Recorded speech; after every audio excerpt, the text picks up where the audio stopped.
I'm excited to introduce our next speaker, Gustavo Beliz, who is a policymaker and is the Secretary of Strategic Affairs with the Presidency of Argentina and a past Academician, who will be talking about the pandemic in Latin America, regional perspectives, and maybe we can return to that, I think, very important question. Sebastian, thank you for a wonderful presentation.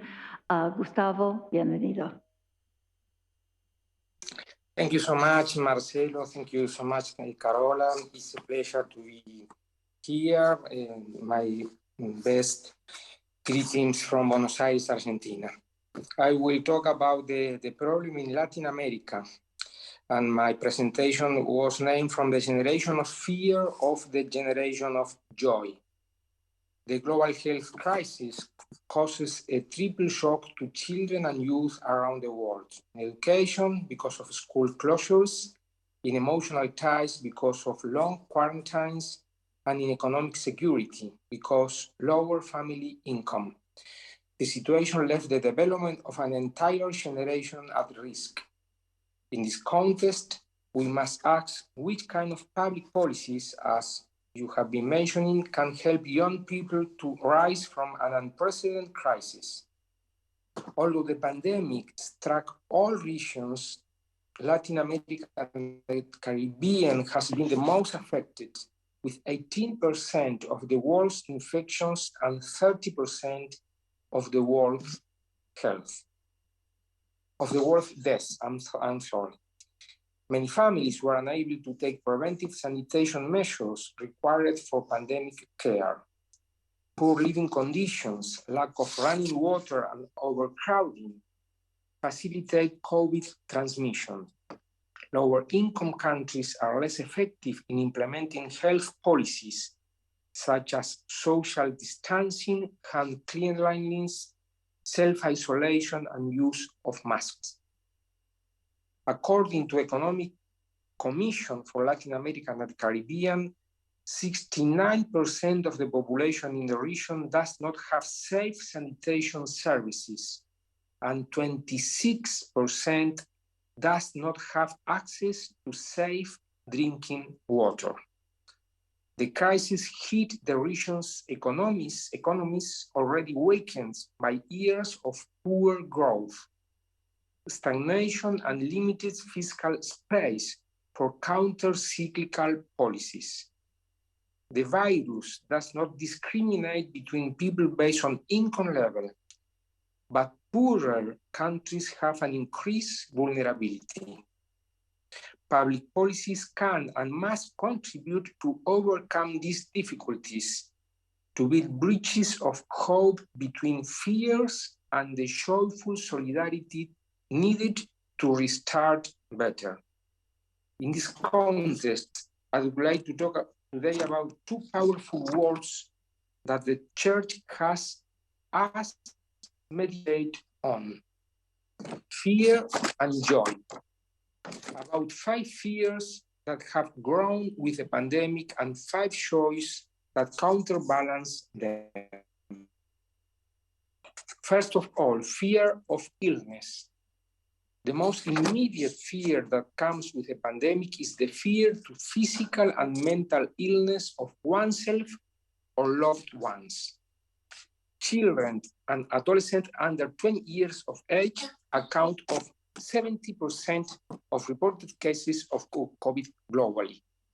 Despite accounting for 33% of the population, they represent less than 0.4% of fatalities. But beyond the low mortality rate, the pandemic jeopardized the mental health and the well-being of a generation. Disorders linked to loneliness, stress, anxiety, and depression emerge or deepened because of reduced social contact. Nearly 16 million teenagers suffer from a mental disorder in the region. 16 million teenagers. The consequences of social trauma are still uncertain. Childhood and adolescence are periods characterized by biological, cognitive, emotional, and social development, with a progressive adoption of roles and functions until the resources of adult life are acquired. Individual development involves the expansion of the walls of relationships outside the immediate family. In this regard, isolation is especially difficult for teenagers. Based on the cognitive and emotional resources that children and youth would contribute to economies if they were not affected and limited by mental health disorders. UNICEF estimated that the annual loss of human capital for Latin America at $30 billion. $30 billion. Technocratic cost-benefit calculation on investment in public policies to mitigate the impact of the pandemic do not always consider the significant loss of human capital. Joy and care. The fear to the deceased needs to be met with the joy of special care and dedication. By the close of 2021, more than 80% of COVID vaccines doses had been applied in high and middle income countries. To safeguard physical health, it is essential to promote local capacity for vaccine production and distribution, with multilateral action to address intellectual property rights suspensions in extreme situations. Ensure mass and effective vaccination campaigns is the cornerstone of physical care. Complementary, it is necessary to place mental health among the priorities of public policies. Fostering a community of social care, promoting public, general, and open care programs for the healthy development of emotional ties. The so-called new normality occurred in a context of a strong increase in single-parent households, which in some countries exceeds 20% of the population. Without the schools, childcare often fell exclusively on the sole adult in charge of the household. Caregivers deserve special attention. Half of the caregivers say they feel sad, and about 2/3 are tired, fearful, or have insomnia. The situation is more serious among women, who mostly attend their children's distance education and communication with the school. Remote learning cannot be self-managed and needs adult care. The distress caused by the pandemic affected women more, and there was a gender gap that reached 26% in sadness. The worse the state of mental health of the caregivers, the less care the child receives. Rapid access to vaccines, public mental health programs, and initiatives that support caregivers are essential for a community of care that confronts the fears of disease. The second one is the fear of the educational gap in one of the most difficult stages of the pandemic. March 2020, when most countries were still trying to implement public policies in an unknown context, 1.6 billion students, this is 90% of the world's students, lived without face-to-face lessons. Schools were closed globally for an average of 43% of the time they should have been open in pre-pandemic times. Once again, Latin America and the Caribbean was the most affected region, with schools closing 80% of 2020. Several studies report the long-lasting effects of school closures, increasing school dropout rates. The situation is more evident in vulnerable and low-income countries, thus widening the inequality gaps in society. UNESCO estimated that the loss of human capital in the long term due to lower investment in education amounts to $1.6 trillion worldwide. The reopening of schools brought with it two additional problems. The re-engagement of children were left out of the system during the time of virtual lessons, and the matching of skills for hybrid models. The situation in the region was already bad even before the pandemic. 51% of children under the age of 10 do not understand simple text. Comparing the performance of a group of students before and after the pandemic, there is a negative impact, with the loss being greater for children with low-educated parents and poorest families. The health crisis only widened an already high educational gap. Joy and knowledge. The reopening of schools needs to be done under strict safety protocols. When the percentage of the population with a full vaccination schedule is low, opening schools increases the number of adult victims, especially older adults. Nearly 10% of households with children under 14 years of age live with older adults aged 60 years or more.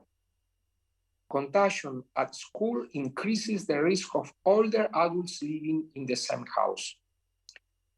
We need to lay solid foundation for hybrid education, because the education of the future will have both face-to-face and distant components. These objectives requires the democratization of connectivity and access to the internet, and teacher training with new pedagogical skills. In Latin America, only 39% of primary schools have access to internet, only 39%. This value drops to 19% for rural schools. In some countries in the region, half of the people who access the internet do so only from their smartphones, because they do not have a connection at home. Investment in digital connectivity is an unresolved issue for closing educational gap. Currently, less than 60% of teachers have the necessary skills to integrate digital devices into teaching. Technological tools help to bring knowledge from smartphones, which are more widely used than the internet at home. These channels, such as applications or educational social networks, can serve to expand the scope of training for teachers and caregivers. Massive learning courses of computer programming is a complementary initiative to democratize access to knowledge. Reversing educational exclusion needs to be a public policy priority. The gradual and safe reopening of schools, the right use of new technologies, and expansion of technological schools can create a fast track to labor markets. Fear of the truth. The lack of exercise routines and the quarantine reduce physical activity for children and young people. Time spent in front of a screen increase, along with irregular sleep, less healthy diets, and lack of socialization. By spending more time connected to social networks and the internet, young people were more exposed to infodemia, a phenomenon that related to the pandemic but has grown hand in hand with virtual relationships. People are more exposed to disinformation, false or incorrect information created to manipulate facts with partial intentions. There is an increase in the tendencies to ignore evidence, to deny scientific discoveries, to translate cognitive biases into concrete behaviors that affect the environment and the life in society. The so-called post-truth. During the pandemic, false information about vaccination affected the health of people who, even though they could have been vaccinated, did not do so because an unfounded mistrust. Many were victims of false stories, conspiracy theories about the laboratories or the production of vaccines that undermined public health. Fake news spreads at a speed that can exceed real facts by up to 10 times. The hours young people spend in front of the screen and on social networks makes them especially vulnerable. This is why the anti-vaccine movement finds in many young people a breeding ground to spread resistance to vaccination. As a consequence of infodemia, feelings of anxiety, depression, and emotional exhaustion may also increase. Individual sorrow and social polarization are two sides of the same problem. Joy and attention. Behavioral science are crucial for recognizing effectiveness and calibrating public policies when governments navigate uncharted territory. Identifying behavioral biases and attention deficits is critical to create communication channels to build consensus on social goals. Education and children and youth can create the habit of dismissing false news and reduce the damage they cause in public opinion, also slowing down their speed of circulation through social networks. Globally, 87% of citizens agree with providing educational content to identify fake news. But not everything can be done from the public sector. Large social media platforms must follow strict regulatory protocols, avoiding the spread of disinformation and create their own internal frameworks of ethics, transparency, and social responsibility to self-regulate. Algorithms that draw attention to any cost cannot reign over search engines. Otherwise, fast viral content could delegitimize institutions, generate distrust toward the other and toward the states, weakening citizen participation and reducing the quality of democracy. Digital media literacy is key for community life to prevent the spread of hate speeches and radicalization. Social peace requires a digital sovereignty of information that protects public debate and reduces verbal violence. In an ocean of data and noise, it is essential to teach young people to validate information sources, to distinguish what is true from what is only probable. Fear of hunger. The hunger epidemic has only worsened with the health crisis. Between 2020 and 2021, 100 million children have fallen into poverty worldwide. Around 20 million are in Latin America. The poverty rate among people up to 14 years of age tripled that 65 years old people and older. In the case of indigenous and Afro-descendant, poverty and extreme poverty rates are up to 3 times higher than in the rest of the population. In some countries, food insecurity rose from 40% before the pandemic to 56%. Many families have to reduce the number of daily meals due to income restrictions.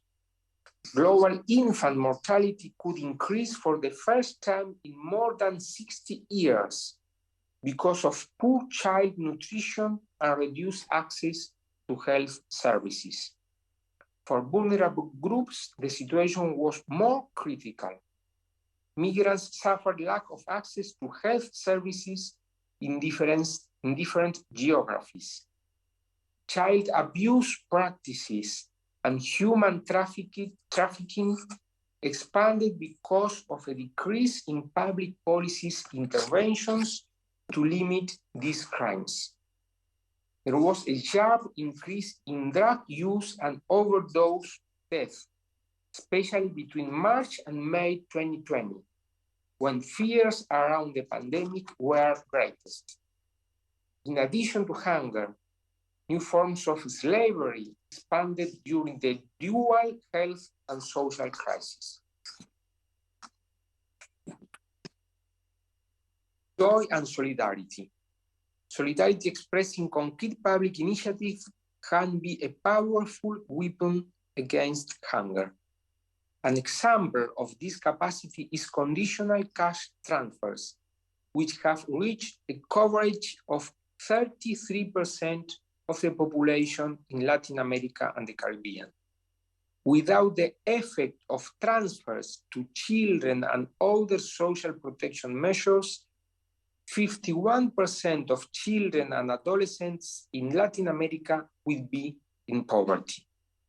These programs cover 43% of households below the poverty line that have children. Both conditional and unconditional transfers improve the welfare of families and the access to health services for children. However, the crisis exposed structural problems in the region, including the fragmented and insufficient coverage of social protection systems. Many informal workers do not have access to social assistance.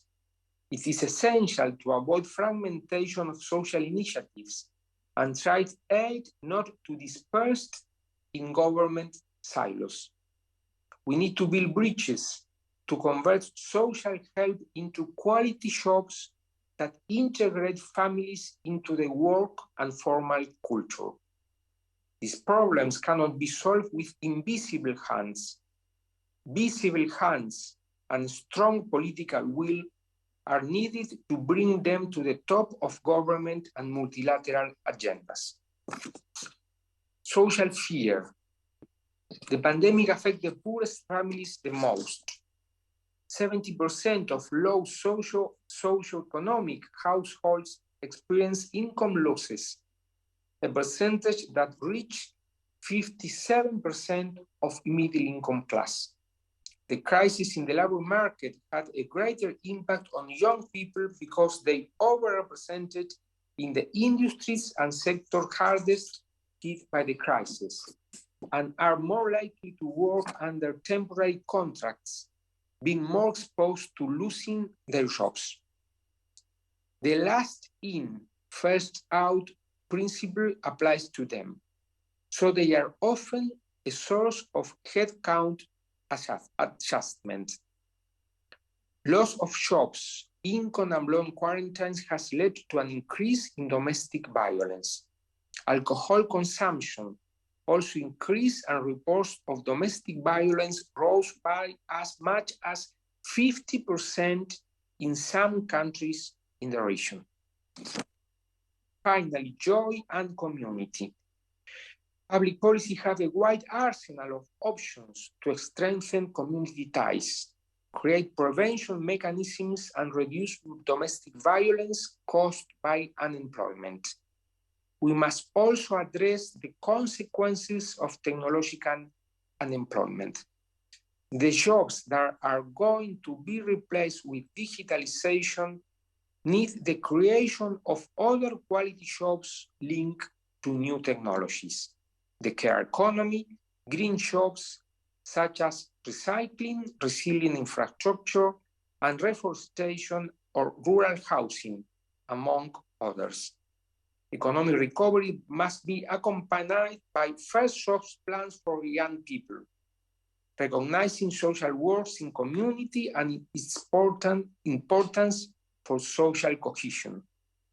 It is possible to redesign assistance mechanisms to turn them into a bridge between the current urgency and the jobs of the future.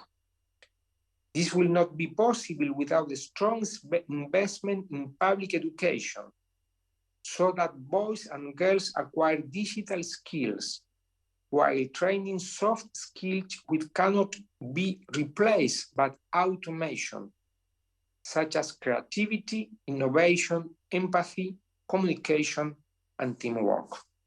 We can face the fear caused by violence with the joy of living in community, and arise the understanding about the importance of defend our common home. Respect inside and outside houses has similar roots. Working ecological knowledge about our planet is also a way to strengthen principles of coexistence in shared spaces. This is perhaps the main challenge of our time, to build a productive ecology with social harmony and lay the foundations for a regenerative economy of employment that strengthens family life, dignity, respect for others, and improves the quality of democracies. Gustavo, if you can finish up in about 1 minute, please. Thank you. Yes, I am finishing. Government were not prepared for the pandemic.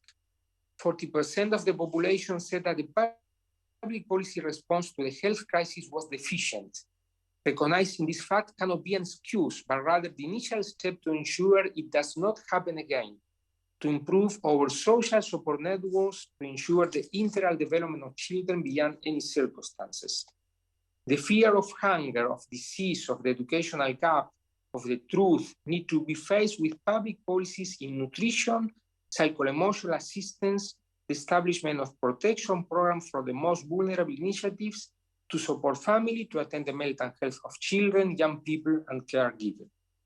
In our favor, we have to impulse of hope and optimism that lies in the majority of children and young people.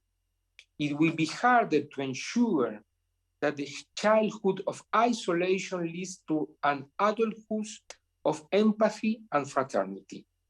As Pope Francis explains, in a world where there is just me, it is difficult to make room for us. Hope is the color of youth who gain resilience within adversity. There is no more important mission for public policy than to foster that dream. Thank you so much.